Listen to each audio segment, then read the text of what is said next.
Vamos a um texto muito conhecido, mas que sempre tem coisas boas para nos ensinar. Lucas 24.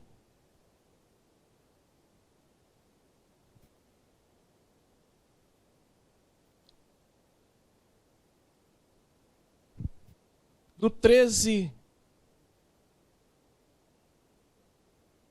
ao 21. Lucas 24. Eu, meditando hoje e pensando um pouquinho ontem, porque a gente sempre começa alguns dias antes, né? Ou dias, semanas antes. Um estudo vai chamando o outro, uma mensagem vai dando ideia a outra, e o Espírito Santo vai te orientando, te inspirando. E em dado momento eu paro o carro num canto da rua, e ligo o pisca-alerta, eu escrevo alguma coisa. Em outro dado momento eu levanto da cama de madrugada, ela, o que houve? Eu falei, nada não. Ela, eu já sei o que é. Eu vou lá para o escritório, anoto alguma coisa. Não sei se os pastores são tão loucos quanto eu, mas acho que não, eles são normais.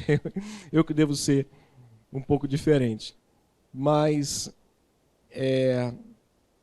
a gente sempre procura trazer uma direção do que a gente quer falar. E eu encontrei um meio de falar de desânimo usando esse texto, mas olhando para dois aspectos interessantes aqui que a gente vai compartilhar. 24, 13 ao 21. Diz, naquele mesmo dia, 2 deles estavam a caminho para uma aldeia chamada Emaús, distante de Jerusalém 60 estádios, e iam conversando a respeito de todas as coisas sucedidas. Aconteceu que, enquanto conversavam e discutiam, o próprio Jesus se apareceu, ou se aproximou e ia com eles. Seus olhos, porém, estavam como que impedidos de o reconhecer. Então, lhes perguntou Jesus, que é isso que vos preocupa e de que ides tratando à medida que caminhais? E eles pararam entristecidos. Porém, chamado Cleopas, respondeu dizendo, és o único, porventura, que, tendo estado em Jerusalém, ignoras as ocorrências desses últimos dias? Ele perguntou, quais? E eles explicaram.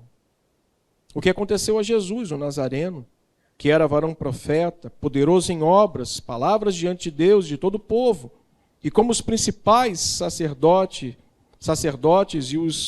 e as nossas autoridades o entregaram para ser condenado à morte e o crucificaram. Ora, nós esperávamos que fosse ele quem havia de redimir Israel. Mas, depois de tudo isso, e já é o 3º dia desde que tais coisas sucederam. Até aqui. Obrigado pela tua palavra, Senhor. Nos alimente com essa porção, com esse pão sagrado, com esse pão vivo que desceu do céu. Abençoa-nos. Fala aos nossos corações, em o nome de Jesus. Amém. Então, eu quero seguir com o pensamento, a ideia de que nós vamos tratar hoje sobre este mal que tem assolado muita gente, chamado desânimo. Desânimo, irmãos, é um problema que pode ser diagnosticado, penso eu, de 2 formas.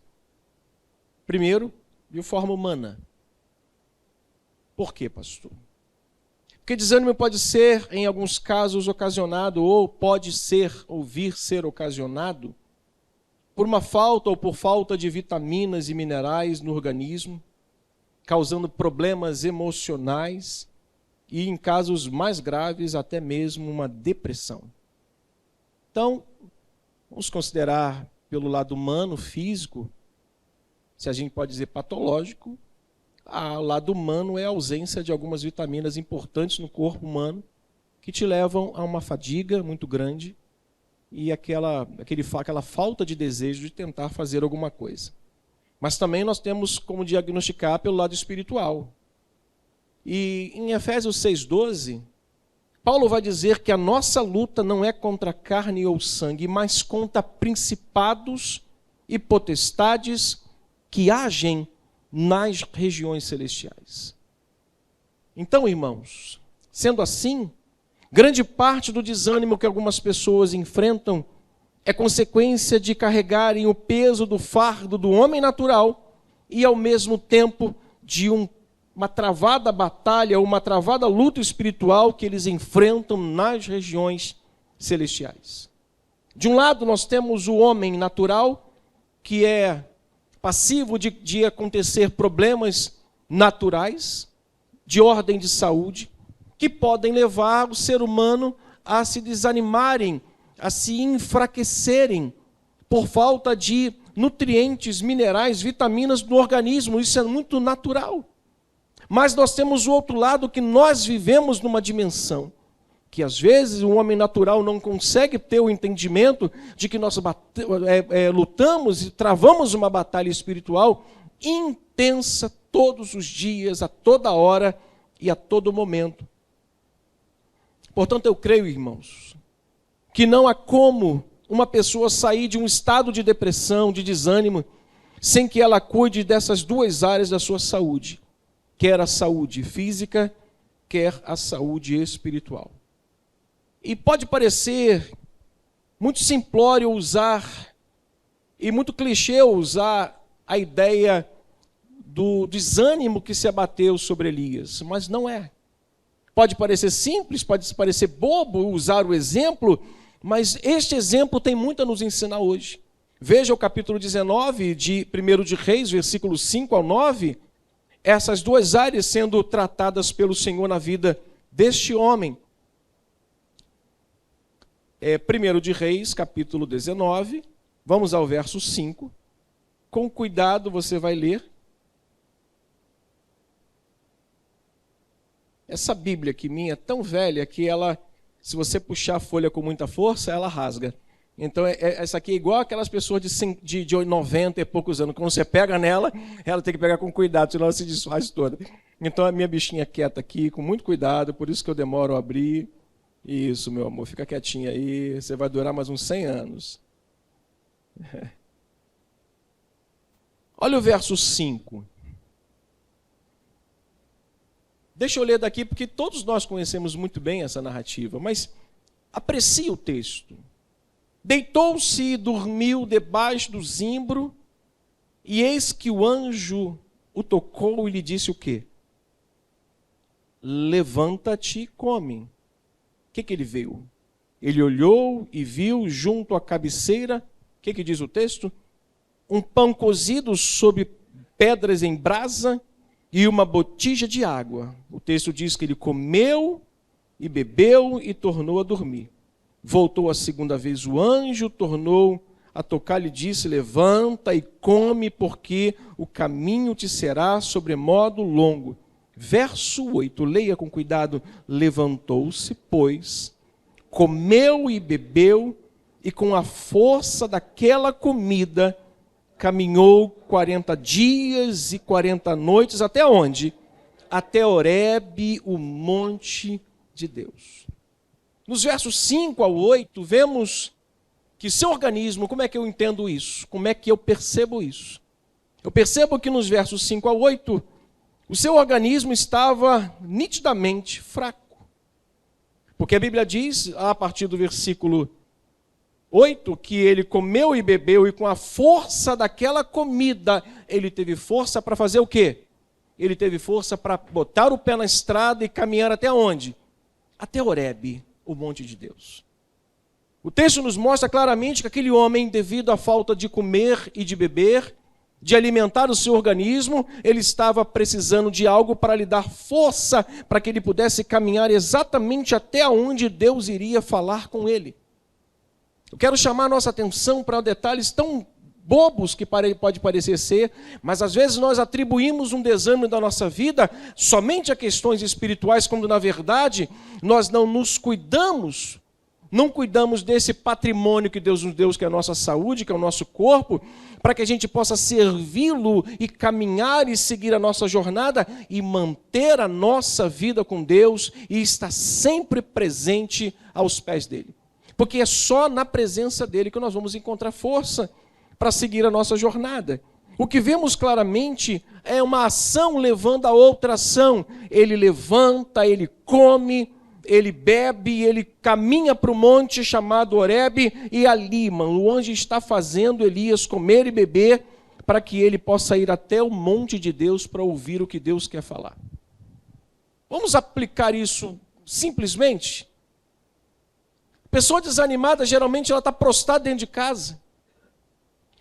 E não acredite você que alguém vai na sua casa te pegar e colocar no colo para trazer para a igreja. Você precisa se fortalecer de uma forma especial na sua vida para que você possa ter força para sair de lá e vir para cá para você ouvir a voz de Deus. Você precisa ter esta força, este ânimo, essa disposição de falar, hoje não. Mesmo que desanimado por algumas circunstâncias, eu estarei lá, eu vou lá porque Deus quer falar ao meu coração, Deus quer ministrar sobre a minha vida. Nos versos 9 ao 15, olha que interessante o texto.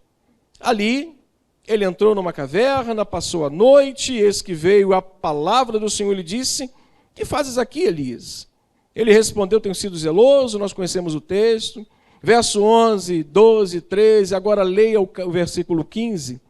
Disse o Senhor, vai e volta ao teu caminho para o deserto de Damasco, e chegando lá, unge a Hazael, rei sobre a Síria.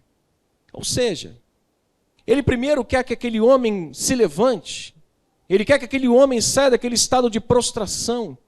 E minha palavra de encorajamento hoje aqui, meu irmão, saia desse estado de prostração da sua vida. Não deixe o desânimo te dominar e paralisar o resto mais da sua vida, porque tem um caminho longo a percorrer, nós temos um caminho muito longo a percorrer. Nos versos 9 ao 15, vemos o Senhor falando com Elias e ordenando a este homem agora, volte à sua atividade espiritual. Ele manda aquele homem agora comer e beber para que ele se levante com aquela força, vá ao monte de Deus, porque lá Deus vai falar com você. Mas não fique só no ouvir a voz de Deus, volte à sua missão espiritual, à sua atividade espiritual. O desânimo às vezes trava a nossa atividade espiritual. Nos paralisa, nos impede de fazer aquilo que outrora nós fazíamos. Quantos aqui antigamente faziam tantas coisas? Eram plenos, eram ativos na obra de Deus, eram ativistas, vamos dizer assim, no reino de Deus, só que hoje estão paralisados, estão desanimados. Irmão, volte à sua atividade, volte a tudo que você um dia pode fazer. Mas eu disse aos irmãos que esse texto, volte a ir lá. Tem tanta coisa boa para nos ensinar e eu meditei nele ontem, hoje, um pouquinho. Esse texto tem práticas, muitas, inúmeras práticas, importantes para que o desânimo não nos afaste da fé. Muitas práticas importantes aqui para que isso não chegue ao ponto, irmãos, olhe para mim, de desanimar você da caminhada cristã. Quantos aqui já enfrentaram um desânimo profundo na sua vida? Não tenha vergonha de levantar a mão, não. Levante a sua mão. Quantos já enfrentaram um desânimo profundo na sua vida? Aquele dia que só um carvalhão para te tirar da cama. Só o carvalhão, né, Nivaldo? Para te levantar da cama, para te botar de pé e te fazer andar. É comum isso acontecer na nossa jornada devido às lutas, mas ouça esses ensinos dessa noite, desse texto tão antigo, tão comentado, tão pregado. A primeira prática que nós temos aqui, em primeiro lugar, é de um crente falar sobre Cristo com outro crente. Se tem algo que nós vemos nesse texto, fundamental, para que o desânimo não nos afaste da fé, é um crente poder estar falando de Cristo com outro crente. É um crente poder estar encorajando mutuamente um ao outro. É o exercício da misericórdia, é o exercício da compaixão, é o exercício do encorajamento mútuo, é o exercício de olhar para alguém e dizer assim, meu, está parado por quê? Vamos lá. Segue em frente. Olha o versículo 13, naquele mesmo dia, 2 deles estavam a caminho de uma aldeia chamada Emaús, distante de Jerusalém, 60 estádios, e iam conversando a respeito de todas as coisas sucedidas. E aconteceu que enquanto conversavam e discutiam, o próprio Jesus se aproximou e ia com eles. Falar sobre Cristo, irmãos, falar sobre as coisas de Cristo, falar sobre as coisas celestiais, dizer das coisas da vida cristã, exortar, corrigir, encorajar, é um dos meios da graça mais importantes, saudáveis e poderosos. Sentar ao lado de alguém, falar sobre assuntos que não estão no nosso cotidiano, não falar de futebol, não falar de economia, não falar de governo, não falar de vizinho, não falar de problema, não falar de investimento, mas falar de Cristo. Exortar em Cristo, corrigir em Cristo, encorajar em Cristo, são meios da graça de Deus para nos fortalecer no meio à caminhada e afastar de nós todo o desânimo da nossa vida. Esses homens estavam desanimados claramente, decepcionados pelo fato de terem esperado uma coisa e ter acontecido outra, contudo eles estavam indo no caminho discutindo sobre as coisas que tinham acontecido. A coisa que eu aprendo aqui, irmãos, que em primeiro lugar, a prática de um crente falar sobre Cristo com outro crente, falar dos assuntos espirituais com outro crente, gastar o seu tempo, em vez de enviar figurinhas e vídeos imensos, fala sobre Cristo, manda uma mensagem bíblica. Na pandemia, nós da Pastoral da Família, enquanto nós estávamos lá falando um com o outro, aí um enviava um negócio de vacina, o outro enviava um negócio de não sei mais o que, era tanta falácia. Eu disse para eles, irmãos, vamos parar, vamos fazer o seguinte, em vez de você enviar uma figurinha, envia uma oração. Envia uma oração. Irmãos, era a gente pregando, né, Pablo? Era a gente pregando no grupo da pastoral, era a gente enviando texto bíblico, era uns que estavam joelho dobrado em casa e gravavam as suas orações, e isso ia edificando mutuamente o corpo de Cristo, uns aos outros eram encorajados, e nós aí estávamos exortando alguém, corrigindo alguém. Irmãos, essa prática é tão importante, que o escritor aos Hebreus por 2 vezes fala sobre essa importância. Vá lá em Hebreus, por gentileza, passe à frente a sua Bíblia, Hebreus capítulo 3. É tão importante esse exercício cristão, essa prática cristã, de nós, junto com crentes, de crente para crente, de irmão para irmão, está encorajando, exortando, corrigindo, encorajando, que o escritor aos Hebreus dedica muito mais do que 2, mas eu separei 2 aqui para nós falarmos aqui. Olha o que diz. Leia comigo para que você não fique disperso, por favor. Se precisar de uma Bíblia nas costas, tem aí. Vamos lá, verso 12. Tende cuidado, irmãos. Jamais aconteça haver em qualquer um de vós perverso coração de incredulidade que vos afaste do Deus vivo. Pelo contrário, leia, exortai-vos mutuamente cada dia, durante o tempo que se chama hoje, a fim de quê? A fim de que nenhum de vós seja endurecido pelo engano do pecado, porque nós temos nos tornado participantes de Cristo, se de fato guardamos firme até o fim a confiança que desde o princípio tivemos. Enquanto se diz, hoje, se ouvires a sua voz, não endureçais o vosso coração. Hebreus capítulo 10, versículos 24, vá à frente, e 25, passe mais um pouco. É tão importante a prática de nós estarmos exortando, corrigindo, encorajando. São meios que Jesus deixou para nós, meios da sua graça, para que a gente possa fortalecer o corpo de Cristo, para que a gente possa ver saúde espiritual no meio da igreja. Irmãos, a igreja dos últimos anos anda doente porque ela está muito apressada. Nós estamos vivendo aquele espírito do imediatismo, nós queremos as coisas para agora e para já. Nós estamos dando ordem em Deus, como se Ele tivesse obrigação de nos dar além daquilo que Ele já nos deu, que foi a sua maravilhosa salvação. Seu Filho. Capítulo 10, verso 24 e 25 diz, consideremo-nos também uns aos outros para o quê? Nos estimularmos ao amor e às obras, e não deixemos de congregar-nos, como é costume de alguns. Antes, façamos admoestações E tanto mais quando estamos vendo que Jesus está às portas. Essas práticas, irmãos, precisam fazer parte da nossa vida. Nós precisamos usar os meios da graça que Ele nos deixou para que a gente possa estimular uns aos outros, exortar quando necessário for, corrigir quando necessário for. E o interessante é que eu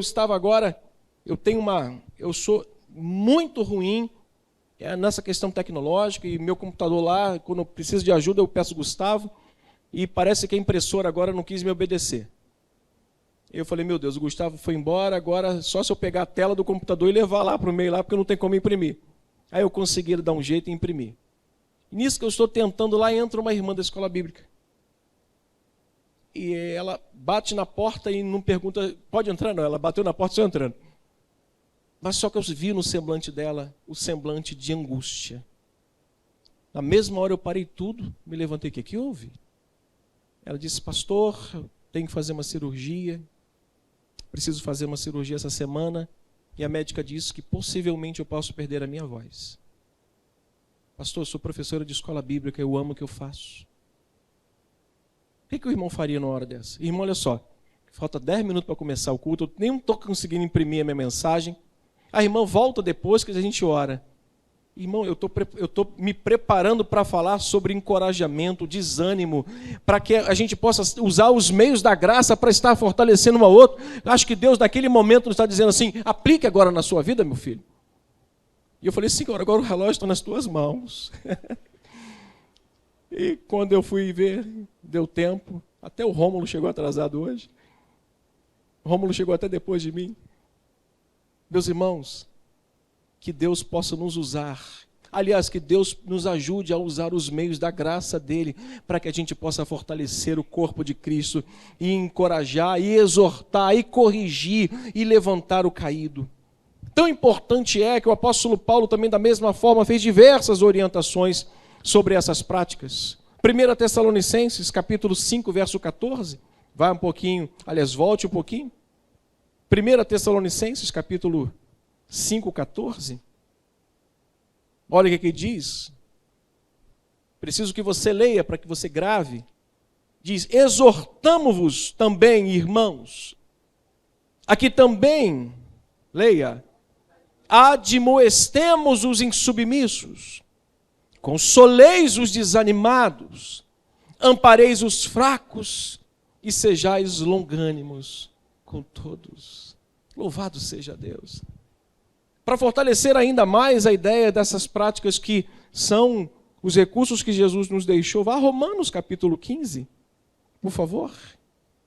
Romanos 15, do 1 ao 6.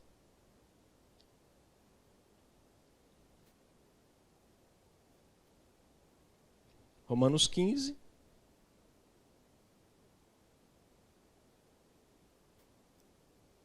Do 1 até o 6. Leia, por favor, junto comigo. Diz, ora, nós que somos fortes, devemos suportar as debilidades dos fracos e não agradar-nos de nós mesmos. Portanto, cada um de nós agrade ao seu próximo no que é bom para a edificação. Por quê? Porque também Cristo não se agradou de si mesmo. Antes, como está escrito, as injúrias dos que te ultrajavam caíram sobre mim. Pois tudo quanto outrora foi escrito para o nosso ensino, foi escrito, a fim de que pela paciência e pela consolação das Escrituras tenhamos esperança. Ora, o Deus da paciência e da consolação vos conceda o mesmo sentir de uns para com os outros, segundo Cristo Jesus, para que, concordemente e a uma voz, glorifiqueis ao Deus e Pai de nosso Senhor Jesus Cristo. São meios que Deus deixou para a gente, para que a gente não deixe ninguém abatido, desanimado, perder a sua fé. Para que a gente não deixe ninguém, ao passar por uma tribulação, e aquele peso da tribulação, e o impeça de se levantar, que a minha mão seja a mão que vai levantar o abatido. Que a sua mão seja a mão que vai levantar, que os seus conselhos desviem um pecador ou um crente de pecar. Que o teu coração cheio da graça de Deus possa dizer para o teu irmão, mesmo que venha doer ao coração dele, as verdades que vão salvá-lo de uma queda. Irmãos, use esse meio.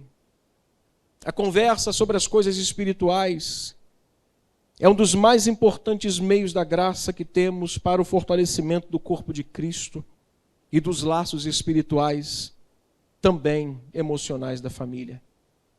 Se a gente puder gastar tempo para brincar com os nossos filhos, jogar um futebol, ver uma série, tudo isso é positivo. É ou não é? Diga assim, é positivo, pastor. Mas se tem algo que é poderoso, é quando nós começamos a falar das coisas espirituais em família. Nós alimentamos os laços, nós fortalecemos os laços emocionais. Lá em casa, quando a gente começa a contar das nossas experiências lá de trás, lá da Assembleia de Deus do Repleplé, aí a gente gosta de fazer isso no quintal lá da casa, que o fundo está meio escuro. Os dois começam a ficar arrepiados. Mãe, para. Mãe, pai, para. Eu estou brincando. Mas, irmãos, nossas conversas espirituais, elas fortalecem os nossos laços emocionais, fortalecem os nossos laços de amizade entre nossos filhos, gera mais confiança deles conosco e gera um fortalecimento da fé deles com Deus. Irmãos, se nós pudermos gastar tempo conversando sobre assuntos espirituais, você vai ganhar muito mais do que conversando sobre futebol, porque esses caras estão trilionários. E tem gente brigando por causa de futebol. Tem gente se matando por causa de política. Tem família se dividindo por causa de política. Eles, caras, estão trilionários, mas vão tudo para o inferno, enquanto nós precisamos gastar tempo para conversar sobre coisas espirituais. Vou dizer que a gente só pode ser assim? Não, a gente tem que brincar. A gente tem que, às vezes, se soltar um pouco, mas esses assuntos alimentam e fortalecem os nossos laços. Assim como o ferro se afia com o próprio ferro, assim também a troca de pensamentos espirituais transforma e fortalece a alma do crente. Não tem coisa maravilhosa, coisa boa. Pastor Luiz Fernando, ele ligava para mim e dizia assim para mim, assim, preciso salmodiar. Aí eu, meu Deus do céu. Denise, prepara a canja porque ele está chegando aí. Ele ia lá para casa 10 da noite, saía 5 da manhã. Eu falava assim, está gravando, não posso falar o que eu falava para ele não, senão vou ser processado. Se eu falar o que eu falo para ele, eu vou ser processado, então eu preciso não falar. Se tivesse não gravando, eu falaria. Mas eu dizia para ele assim, Fernando, mas não dizia Fernando, dizia outra coisa. Amanhã eu preciso abrir a loja. Então vai embora porque você não vai trabalhar amanhã de manhã, mas eu vou. E ele ficava lá em casa até 5 horas da manhã e nós só falávamos sobre coisas espirituais. Nós saímos de lá, aliás, ele saiu de lá renovado, fortalecido. Gaste tempo para conversar sobre assuntos espirituais. Isso fortalece uma pessoa, tira-la do desânimo e fortalece esse irmão na fé. Precisamos aprender uma lição, irmãos, muito importante com esses dois discípulos, que muito provavelmente estavam frustrados e sem esperança quanto ao desfecho da vida de Jesus. Nós lemos isso. Eles estavam, versículo 21, nós esperávamos que fosse Ele quem fosse redimir Israel. Mas agora, já se passaram 3 dias onde as coisas sucederam, mas esses homens nos deixaram lições extremamente importantes. Primeiro, precisamos aprender que mesmo que a nossa alma esteja enfrentando um duro desânimo, nunca devemos deixar de falar das coisas espirituais uns com os outros. São elas que têm o poder de renovar tanto a eles quanto a nós. Porque é no momento em que nós estamos mais fracos que Deus nos fortalece para abrirmos a nossa boca e compartilharmos a sua palavra. Que Deus nos ajude, irmãos. Mas em segundo lugar, esse texto também nos mostra uma outra prática importante. A primeira prática que eu disse é a necessidade que nós temos de um crente falar de Cristo sobre outro crente, com outro crente, de um crente encorajar um outro crente, de um crente exortar um outro crente, mas A segunda prática importante para que a gente não entre no caminho do desânimo e, consequentemente, a gente caia e perca a nossa fé, é exatamente a prática da busca pelo conhecimento. Onde eu vejo isso aqui, pastor? Eu vejo no versículo 21. Eles disseram, nós esperávamos uma coisa, mas aconteceu outra. Nós estamos na expectativa de uma coisa, mas agora fomos frustrados com a resolução contrária. A gente estava aqui aguardando um conquistador que redimisse a Israel de uma forma, e agora apresentou-se aqui um homem morto há 3 dias. Irmãos, a falta de conhecimento é exatamente a razão para muitas pessoas estarem desanimadas e se prostrarem. A confissão dos 2 discípulos, que as suas expectativas foram desapontadas pela crucificação e morte de Jesus, mostra, irmãos, como pouco conhecimento das Escrituras pode levar o indivíduo a ter uma visão temporal, ou seja, uma visão que passa por aqui, uma visão tacanha, uma visão pequena. A falta de conhecimento, que é claro aqui no texto que eles não tinham, levou esses homens a terem uma visão temporal. Nós esperávamos um que viesse redimir Israel. Nós esperávamos um que pudesse resolver esse problema aqui e agora. Mas ele resolveu o problema. Mas ele resolveu o problema de uma vez por todas. Ele não resolveu um problema para daqui a alguns dias o problema voltar. Ele resolveu um problema de uma vez por todas. A morte de Cristo. A falta do conhecimento daqueles 2 homens só nos revela, irmãos, aquilo que o apóstolo Paulo disse na carta aos Coríntios, no capítulo 2, versículo 14. Que o homem natural não aceita as coisas do Espírito de Deus, porque eles são loucura, e não podem entendê-las, porque elas se discernem espiritualmente. Grave isso no seu coração.